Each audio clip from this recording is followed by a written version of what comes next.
Bonjour à tous, aujourd'hui on va voir comment faire remonter les données de conversion de Shopify dans un data layer pour que on puisse les exploiter avec Google Tag Manager. Pour l'exercice, j'ai créé un petit site sous Shopify de test avec juste un seul produit à 1 euro. Le contexte, c'est que j'ai déjà installé au préalable sur toutes les pages du site les différents codes de Google Tag Manager, donc dans le fichier theme.liquid. Sur le conteneur Google Tag Manager, j'ai déjà configuré la balise de configuration sur toutes les pages et j'ai déjà préconfiguré la balise de conversion purchase qui va être déclenchée par un événement custom purchase avec des variables dynamiques, donc la devise, les produits achetés, l'ID de transaction et la valeur de transaction. Maintenant, il va falloir envoyer l'événement purchase et les différentes variables dynamiques depuis Shopify. Comment on va faire ça?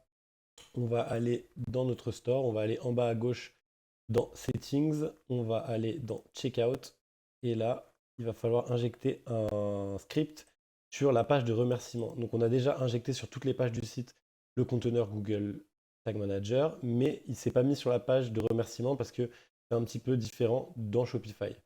Donc j'ai préparé un code, voilà. Donc le code là, qu'est-ce qu'il fait? C'est le code qu'on va injecter dans la page de remerciement. Il recharge Google Tag Manager sur la page de remerciement parce que ce n'est pas le cas par défaut quand on passe par theme.liquid. Ensuite, il y a une variable donc, de condition, enfin une fonction de condition qui fait que si c'est la première fois qu'il vient, on va déclencher un événement purchase avec les variables dynamiques, transaction ID, currency, value et les différents produits. Je ne vais pas rentrer dans les détails, du coup on va juste se contenter de copier ce code ici. Voilà. Donc maintenant le code est bien installé sur toutes les pages du site et on va faire un petit test.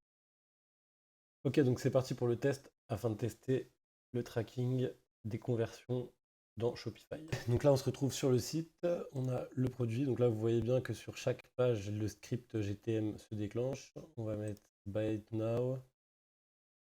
Et donc là, on rentre dans le checkout et donc le script ne se déclenche plus puisque on ne peut pas traquer le checkout jusqu'à la page de remerciement. Voilà, la commande se lance.